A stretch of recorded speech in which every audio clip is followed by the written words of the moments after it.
She ruled an empire covering 25% of the entire surface of the planet. She commanded armies. She directed governments. She made prime ministers nervous just by entering a room. And she was absolutely terrified to ask one man to marry her. Because protocol demanded that she be the one to ask. This is history that sounds like fiction. Victoria became queen at 18 years old, handed the most powerful crown in the world before she had ever truly lived.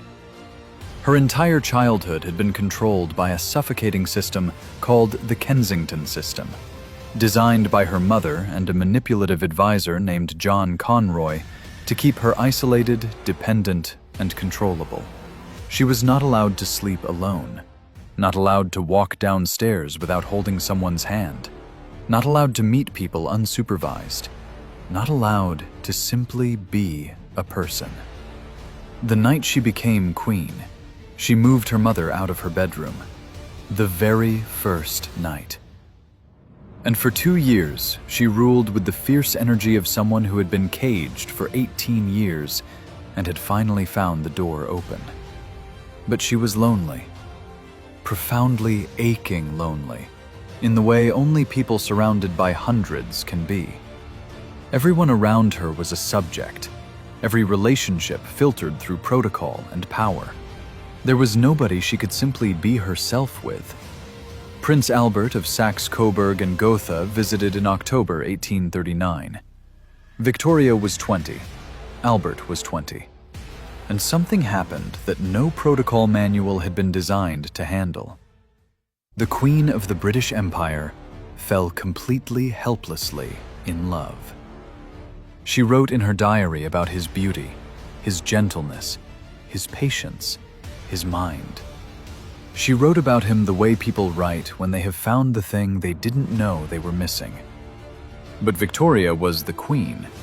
Under royal protocol, no one could propose to the monarch. The monarch proposed. To ask the queen to marry you bordered on treason. So, on October 15, 1839, Victoria summoned Albert to her private sitting room. Alone. Just the two of them.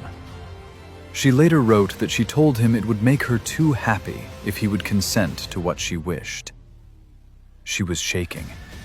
The most powerful woman in the world, shaking, asking one young prince to share her life. He said yes. They married on February 10, 1840. Victoria wore white, unconventional for a royal wedding. The press questioned it. Victoria wore it anyway, and accidentally invented the white wedding dress as a global institution that endures to this day. Together, they had 9 children. Albert became not merely a consort, but Victoria's intellectual and administrative partner. He reformed the royal household. He co-designed the Crystal Palace. He shaped British policy. For 21 years, they were a partnership of extraordinary depth, and by every account of everyone who witnessed them, genuinely, completely in love. On December 14, 1861, Prince Albert died. He was 42 years old. Victoria was 42. She had 39 more years to live. She spent every single one of them in black mourning dress, every day, for 40 years. She had his clothes laid out every morning. She slept with a cast of his hand beside her bed. She had fresh water brought to his wash basin daily. For 40 years, she maintained every ritual of their shared life, refusing to accept the revision of a world that no longer contained him. And there is one final legacy almost nobody connects to Victoria and Albert. Their very public devotion, at a time when royalty was expected to be emotionally remote, transformed Valentine's Day from a minor folk custom into the global romantic institution that now generates over $24 billion in spending every single year.